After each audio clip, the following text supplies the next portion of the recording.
Dear students, let us start the discussion on today's newspaper, that is 12th January 2018. The first article, the road still runs through Ramallah. So what is the centrality of this article? How shall we see India-Israel relationships into future?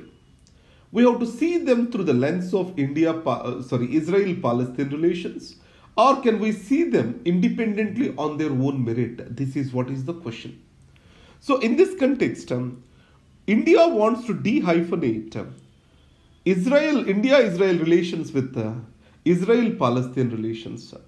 Or the Prime Minister Modi recently made a visit to Israel and he did not make any visit to Palestine.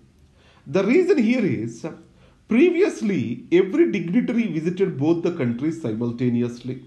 So the dehyphenation is taking place over here. And second, many of the Islamic countries, I think especially Iran, they repeatedly talk about Israel-Palestine and Jammu and Kashmir issues simultaneously. So they believe that the problem is one of the same. So India also wants to remove this particular connection which is being established by certain Islamic countries. So whenever Kashmir issue is pronounced along with Israel-Palestine issue, it is unnecessary getting global attention, which India is not willing for. And third aspect is, India wants to have a strong relationship with technology, defense and development is concerned. So in the future, India-Israel relationship on the front of defense, technology, counter-terrorism is expected to strengthen further. And then, what about the Palestine question? India wants to continue with its traditional stand, which it believes as right, that is, two nations stand here for the Palestine question. So it is clearly visible in the last month when UN General Assembly has voted on Palestine question, when US has proposed to recommend, or when US wanted to recognize Jerusalem as the capital of Israel. In this context, India voted against the United States and Israel interests.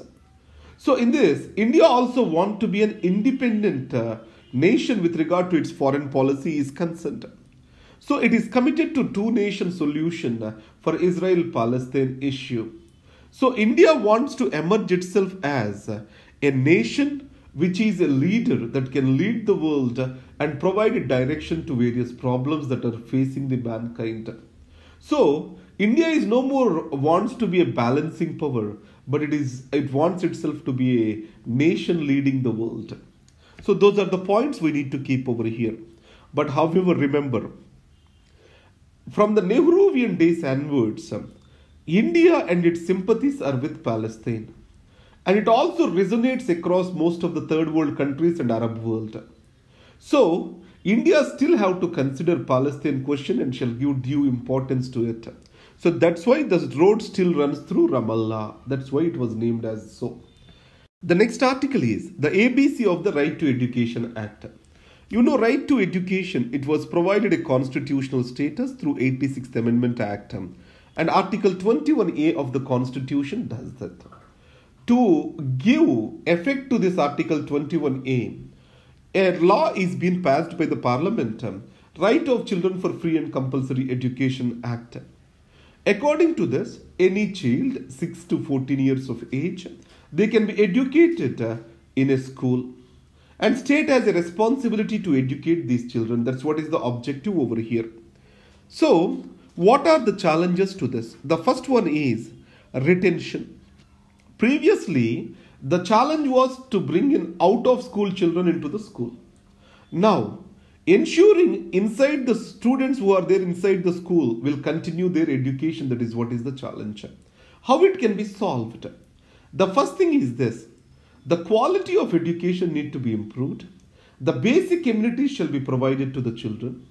And third is midday meal kind of incentives. They also make the children to stay stay at the school. And second is quality of education. It depends upon pupil-teacher ratio. If more number of teachers, well trained, are involved with education, then obviously that leads to better learning outcomes. In India, teachers are used for multiple purposes of government activities to conduct a array of surveys. So, the primary job of the teacher has to be teaching rather than doing other works, allied works of the government. And the third aspect is decentralization. Most of our education is centralized surrounding a board, either it is CBSE, ICSE, state boards, etc. They define the curriculum. In a diverse country such as India, having a uniform curriculum, uniform holidays, etc. will not help. So that's why defining the curriculum, facilities, designing the holidays, everything have to be decentralized. And the school or at best the district level, it has to be decided. That's what this article emphasizes on. Towards stability, this is about the situation of Nepal. You know that elections to the National Assembly are over in Nepal. And in the National Assembly, there is upper house. And in this upper house, how the members have to be elected. What shall be the election system? Either it has to be the first past the post system or proportional representation by single transferable vote is the system. It need to be cleared. And second aspect is women reservations are provided, how they have to be executed. So these are the issues that are pulling back formation of the government. And KP Sharma Oli has got the sufficient majority. And more long standing of non-forming of government will ultimately lead to loss of legitimacy and respect for the people towards the electoral process. That's the reason why the Nepal immediately has to move towards stability. Next is ready for sale. So this is about a disinvestment in Air India. We have discussed it yesterday. 49% of the stake is ready for sale in Air India, and even foreign companies can buy the same. But it is not through automatic route but through an approval route.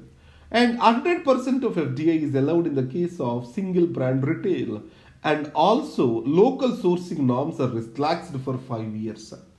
Before that, 30% of the goods used in manufacturing shall be locally sourced. Apple has raised objections to it. Now finally policy has been decided to relax to these norms, which is expected to increase the foreign investment into India. That's what this article talks about. Is radio relevant in the 21st century? What are the advantages of radio?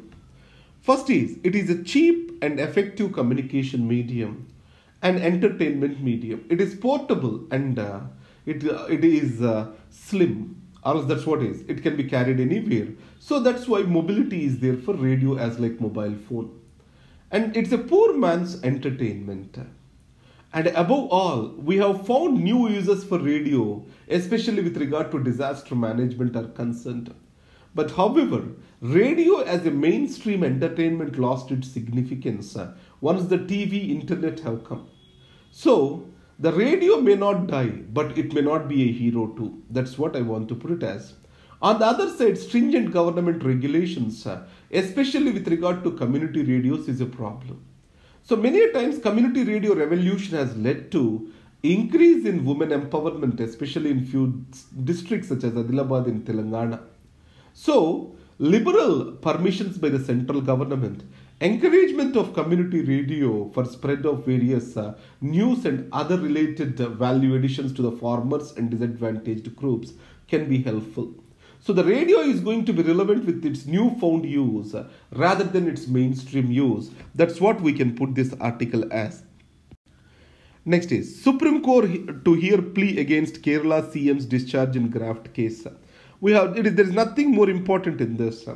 So a court can discharge an accused from the case if it finds that it is an unnecessary inclusion.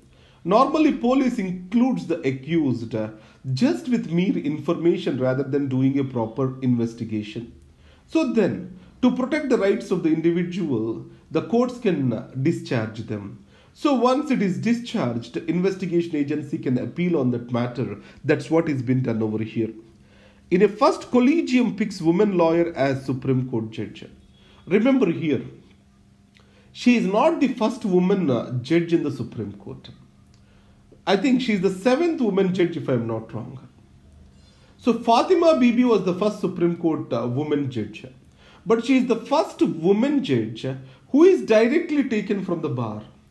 Before that, all the judges, either Justice Bhanumati or Fatima Bibi, all these people came from the judicial ranks itself. They got promoted from High Court judges to Supreme Court judges.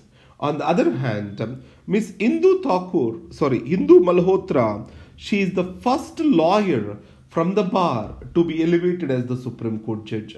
This is what is remarkable over here. And then Supreme Court asked center states to set up panels on Mullaperiyar Dam. Remember the controversy here. Mullaperiyar Dam is in Kerala, but the ownership of the dam is for Tamil Nadu. So this arrangement was done during Britishers' time. And now, as the rainfall in Kerala decreased, Kerala government is very much worried of giving water from this dam to Tamil Nadu. And it is also worried that the dam is not properly maintained by Tamil Nadu. Dam burst can happen. So that's why the matter went to Supreme Court. Supreme Court also has appointed amicus curiae on this matter. And now Supreme Court wants both these to appoint committees to maintain a perfect data on this dam. That's why it is in the news. And then let's come to the news page. India must seize the chance, United States. So as the restrictions are increasing in China, US companies are looking for an alternative. India with its market size can be a cool destination. So India shall use this strategic moment to its advantage. That's what US ambassador to India is stating over here. So what else Kenneth Jester states here? Remember carefully, India-US relationships are based on a strong pillar of defense and counter-terrorism, cooperation on counter-terrorism. It is not based on India-Pakistan relations. That's what is the opinion he expressed. And he also clearly stated that US cannot move away from Pakistan because US interest in Afghanistan depends on the strategic location of Pakistan. He did not mince any words onto that. Those are the 2 points which I am interested in this. Hindu Malhotra said to Script History, already we discussed this particular article. And then Netanyahu visit to give a leg leap to India-Israel ties. So Mr. Benjamin Netanyahu is the second Prime Minister of Israel visiting India. Modi was the first Prime Minister of India visited Israel. So where the future cooperation is expected to come up? It is related to agriculture. So more crop per drop, especially using water efficiently, is mastered in Israel. Israel has mastered this over years because it's a water-starved country. And second, science and technology, renewable energy, oil and gas, the Israel is a master. So India wants to gain from this over here. Recently, India voted against the Israel and its interest in UN General Assembly on question of recognizing Jerusalem as the capital of Israel. So, in spite of this, it is opined that that will not be a roadblock in developing relations between the countries. That's how it can be stated as. Buddhism is basis of an early form of globalization. Just I want to mention you one point here. What is the difference between Hinduism and Buddhism? Buddhism is truly an international religion. Hinduism is confined itself only to Indian subcontinent. So Buddhism has its tentacles across the globe. So that's the reason why President has stated that the spread of Buddhism is kind of early form of globalization. That's how the question. The next is, finally the notes is given to you at laix.in/CivilsPrep. So these notes will be posted to you after your festival. It means the staff in my office are expected to come from 17th onwards. The notes will be posted only on 17th to you. Thank you very much and all the best. Thank you.